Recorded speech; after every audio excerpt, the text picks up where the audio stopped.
Hello there, my name is MooingCat and welcome back to another beta recap. It's been a while now, but I'm finally back. And while I don't have too many topics to cover this time either, there are some big ones that I want to cover, particularly the Fellowship event, which has seen quite a lot of changes since, 3 weeks ago I think it started. It's been a while. And also we have some more assets for the soccer event. In addition to that, just quickly, there has been a lot of bug fixes and more information and so on the Space Age Titan, but I'm planning on making a separate video going over all of that, so I will not cover much of it here. I do quickly want to mention that you can find this post here linked in the comments in the description of this video. And here, Jubber has included all the stats up to level 80 for the 3 new great buildings, including build costs. So the TLDR is that the Pegasus here, which gives attack and defense for city defense, gives 400% boost at level 80. The Centaurus here, which gives attack and defense for attacking army, gives 320% at level 80. And the Hydra here, which gives attack and defense for both attack and defending army, gives 240% at level 80. And all of these buildings are 4x4, so that is a lot of attack boosts, really insane values, but they are also really expensive to level. To level all of these 3 buildings to level 80, you need 3 million Space Age Titan goods. And you also need almost 30 G coins. So a lot of goods and a lot of coins, so it'll take a long time before we see any of these buildings all the way up there. But even at level 10, they do give quite decent boosts. So these will not be hard locked to Space Age Titan players, but it'll definitely be challenging to level them for younger age players. Anyways, that's all I'm going to cover now. You can find this and all of the other things here linked in the description. And then in the upcoming days or weeks, I will make a follow-up video to my first impressions video of the new age, where I'll cover it in more detail. Anyways, let's talk about the Fellowship event. Starting with the bad news. We have now come to the conclusion and will adjust the balancing to be the same as in the St. Patrick's Day event. So this is now 2 weeks ago. They decided to go away from the new balancing that they introduced and made it, well, instead of being like 80% a copy of St. Patrick's with new balancing, it's now 100% copy of the St. Patrick's Day event, just with some new rewards. So, why did they do that? Well, they claim it was based on feedback, negative feedback, and especially less play time than the St. Patrick's Day event. Personally, I think this is a real shame for 2 reasons. First of all, well, it's just a copy now. Instead of being something slightly new and exciting with the new balancing, where the costs of getting the buildings, leveling them to different levels, all of that, and potentially also new tasks, that would have been quite interesting, I think, quite fun, at least for me. But now it's just a straight copy of St. Patrick's Day event, so we can reuse the same strategies. So that on one side, I think that's a negative thing. I would much rather have a little bit of change when they are, after all, reusing the mechanics anyways. The other reason why I think this is a shame for players is that the initial Fellowship balancing was much nicer for players to play around after we figured out how to play it. And I think that's sadly one of the big reasons why they decided to do this. They didn't give players enough time to figure out the event, to relearn everything, because once you understood the new balancing, it was much nicer than the St. Patrick's Day event. Each town was slightly faster, but if that's what they wanted to fix, they could have easily done a little bit of balancing, rebalancing to address that, to make it the same time as the old towns. So that's not an issue, but the reason why it was such a good change is that it lowered the active playing time and increased the waiting time of the towns. So in the St. Patrick's Day event, if you follow my guides, around 2/3, perhaps even a little bit more, of the time of each time is active leveling time where you are leveling buildings. Of course, you don't have to play actively for 16 or so hours, but there is a 16 or so hour window where you do have to log in every now and then to level up the building, and then a short 7-hour window at the end of the town where you simply wait for the buildings to collect to get the 8.4 quadrillion shamrocks you needed. With the initial fellowship balancing, the initial time was around 12 hours, and then the collection time at the end, where you simply wait, was also around 12 hours, or 11 hours each, something like that. But the point is, it was more 50-50. And as a player, that's much nicer. It is much easier to plan around a 11-12 hour window than a 16-hour window, where you do have to log in every now and then.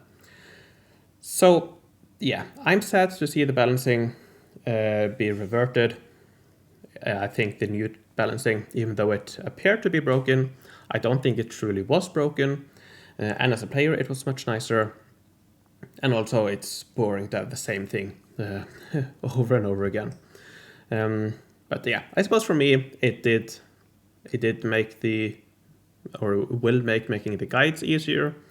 Although it wouldn't really have been that much of a challenge for me to update it for the new towns either. So anyways, it's a shame that they are copy-pasting these without doing any changes at all, but it is what it is.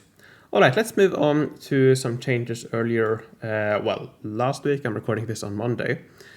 So they buffed a lot of the buildings, which is also interesting. On one side, of course, it is good to get better buildings, but as I'm sure you know, the inflation recently has been quite insane. Anyways, what are the changes? Well, the Summerhold Manor, level 9, the attack boosts were increased from between 5 and 15 to 15 and 25%. That's a very big increase. And if we go up here, the building itself, as you can see, is only 4x4. So increasing it up to 25%, that's a big change. It was around 1 attack per tile before, now it's a lot more. It also, another big change, it produces 1 Feast and Fables selection kit fragment, 100 of which are required. And this Feast and Fables selection kit, in that kit you can choose between the Jester's stage, which is 2x3, it gives attack and defense for city defense, or Grilling Grove, which is 2x2, and gives, I think most importantly, quite a lot of attack for attacking army. So this one in and of itself is above, or it's almost 3 attack per tile now, because it doesn't require a road. So almost 3 attack per tile, which is really nice, and it also gives forge points, renovation kit, and some more forge points. So yeah, that's the selection kit here, so you can choose between those, and you get one of those kits every 100 days from the level 9 building. From the level 10 building, you get 3 of those fragments. So around each month you get one. Well, I would choose the Grilling Grove, which, yeah, it's a really nice building. So that has been added to the main building. The attack boost of the Sunhaven Palace, the level 10 version of the Summerhold Manor, has also been increased all the way up to 35% now, which is almost 2 attack per tile. It is 17 tiles. It's actually just above 2 attack per tile, including roads. And they also added some coins boosts, which I'm sure the Space Age Titan players might like if they want to level up all the great buildings. Or all players who want to level up the Space Age Titan great buildings. The coins boost will definitely be nice. The random production for blueprints was removed, but I don't really think many people care too much about that. Anyways, the Jester's stage has also been improved. I'll do this a little bit quicker. Basically all the values, or most values, has been increased. So attack and defense for city defense has been increased. Goods has been increased. It does now also give blueprints, and I do believe this is what was removed here. So I think they simply shifted that over to the Jester's stage, which is interesting. The Grilling Grove here, the attack boosts for attacking army and city defense has been increased. So before it was between 4 and 8, which was already really good, to now between 7 and 11. The fort point production was decreased, which is interesting. It was cut in half from 2 to 1, but I think that's more than fair considering it's a 2x2 building without any road requirements. And they also changed the random production of forge points. I believe what they changed is the chances here, and I believe they shifted it or made it slightly lower, but I don't really care too much about that. And they also added some fragments of the 1-up kit. Finally, and the biggest change, is the Trailside Smithy. This has an added production now, a random production, 90% chance of 60 fragments of the Summerhold Manor selection kit, and a 10% chance of 60 fragments of the Sunhaven Palace Golden Upgrade Kit. And you need 150 of these. And that's not a typo. It is actually 60 fragments, which is insane. What that means is that on average, you will get one fully leveled main building. So one fully leveled Sunhaven Palace here every 25 days. Yep, that's right. Every 25 days from the Trailside Smithy, you will get one of these fully leveled. To level 10, including the golden upgrade, which is quite insane. Now, you can only get one of them, and you can only get it, I believe you can only get it from the Golden League, so only the top 1% of players on each world will get it. I don't think it is available in the event passes, although don't quote me on that. It might be. But yeah, it's a really insane building, and it's definitely worth considering playing a lot of towns to try to end up in the Gold League, simply to get this building, because yeah, the Sunhaven Palace is really good, and the Trailside Smithy, as I said, will produce one fully leveled one every 25 days with its current balancing. That might change, of course, we'll have to see, but that is the state right now. So that's the changes to the Fellowship event. In terms of balancing, I really don't like the changes they've made, but for these buildings here, massively increased the value of some of them. So yeah, overall, it is what it is. Let's move on to the spoiler section and the Soccer Cup or Merge Cup or whatever it might be called. I did mention this in, I think it was my last, or perhaps it was the video before that, beta recap. But the Merge Cup here, or Soccer Cup, is reusing the mechanics from the anniversary event. So already after 3 months, I think, we are reusing this mechanic again. Same thing we did, or we will do, with the Fellowship event, St. Patrick's Day event, so interesting. Anyways, so we have the background here, we have the soccer field, so here we have all the tiles, and it's the same size, I believe, 1, 2, 3, 4, 5, 6, 7, 8, 9, 10 times 5, that's the same size as the anniversary event. We have some backgrounds here, the glass here, which is for lock the gems. That's I think it's a little bit clearer here which ones are locked. Anyways, instead of gems, we have these, well, they're called players. I would probably call them shields or something like that. Or perhaps call these shields, but yeah, instead of gems, we have these, which are, well, it's the same idea. We have blue, red, and yellow, and we have 1, 2, 3, and 4 stars or level gems. So exact same mechanic, and instead of the keys, we have badges, and we have a left and a right. Well, it doesn't look like it knows what left and right is, because the blue part here is clearly on the right, but it's called left in the code, so who knows. Hopefully they will switch those around. But yeah, anyways, it functions the same as the keys in the anniversary event. Here we have a yeah, selection of other items or icons. I don't really think I need to go through them. It's the same as anniversary event, reset, converter, spawner, and so on. The locked chest here, after, or if you recall back to the anniversary event, if you clear out all or the entire board, then you are able to reset for free and you get a reward, which is this here. If you don't clear out everything, this one will be locked and you have to pay to continue to shuffle the board. Anyways, here we have the cheat sheet. As you can see, it's the same as anniversary event, and I believe all of these are exactly the same rewards as well, but it remains to be seen if they will be the same rewards or not. But yeah, that's something we will have to see. In terms of the main building, it's just a placeholder right now. It has 10 levels, and at the max level it has 3 variations. So we'll see what that means, or how it looks when the time comes, but right now it's just work in progress. Anyway, we do have some upgrade kits, which I do believe are placeholders right now. Not 100% sure, but yeah, upgrade kit, selection kit, golden selection kit, and golden upgrade kit. Nothing too unusual.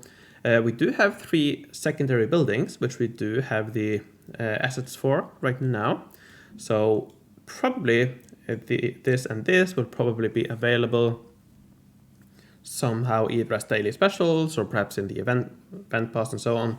And this one will probably be exclusive, I imagine, to the event pass. Probably going to be quite insane. Looks like 2x1. Anyways, we do have a selection kit for building B and C here. So these 2 first one here, we have a selection kit for, so you can get a selection kit for these. Perhaps as a daily special, perhaps yeah, somewhere else. And then this one, probably a little bit more exclusive. Now, this time around, we have 2 golden upgrades from previous years. We have the Athlon Abbey and the Gentiana Windmill. Both of these will get an additional level, so I guess it'll be interesting to see going forward which old event buildings do get more levels. Personally, I'm hoping for a golden spring upgrade, who knows. But yeah, we do have an epic selection kit for the soccer cup, so that'll probably include all the old soccer buildings. And we also have one for spring, which is interesting. They skipped over spring, of course, with the anniversary event probably replacing it. So perhaps they will just include that here, just so that it is available. And I'm happy with that. It means that I'll be able to go for more cherry gardens, even though they're not that good anymore. I like them, so anyways. Here we have the info screen. This is the Gentiana Windmill, so definitely work in progress. But yeah, it's the same as we have in the anniversary event, except it looks like the cost of spawning quote-unquote gems will be 5 instead of 10, but I'm sure the balancing will be, or the amount of energy or footballs you get will be, yeah, we'll take account of that. Anyways, we have some decorations, achievement, and also some event pass stuff. Again, 2 event passes. I don't really think they will ever go back on that. So yeah, there it is. That is the soccer cup for now. But yeah, definitely looking forward to more. Have a look at the main building, see what that is. But as for the mechanics, it's going to be the same as the anniversary event. All right, I think that's all for now. Now, as I mentioned, I do plan on making a follow-up video for the Space Age Titan in the upcoming days and weeks. And this weekend, the weekend that just was, I have been recording my playthroughs of the Fellowship event. So I will also get to editing those. And I don't know when I'll release them. It's still going to be, almost a month until the Fellowship event starts. So yeah, it's not in a rush, but expected those to come out in the upcoming weeks as well, in addition to all my other Fellowship event guide stuff. So yeah, stay tuned for that. Okay, before I end this video, let me finally thank my Patreons for their support. I would like to thank Homstar, Lorden, Kim Kelly, Rolf the 8th, Dan Sumanad, Shanti, Hecate, Dark Matter, Mylia, Zero K, Merrick B, Hugo Kant von Kant, Drew the Denvis, Susan White, Rocco, Spark with No Remorse, Merton Emrys, Atomic, Flavius the Avenger, Ashborn, Aukler, Nova, Dribber, Ninja Alin, Whiskey Meister, Henrik der Erklärberg, Mattia, Radarel, Mike, Obsidian Obsessed, Ruth, Karen, Flavius Belisarius, Dennis, Stampe, and Podger. Thanks a lot for support, thanks for watching, take care, I'll see you in the future.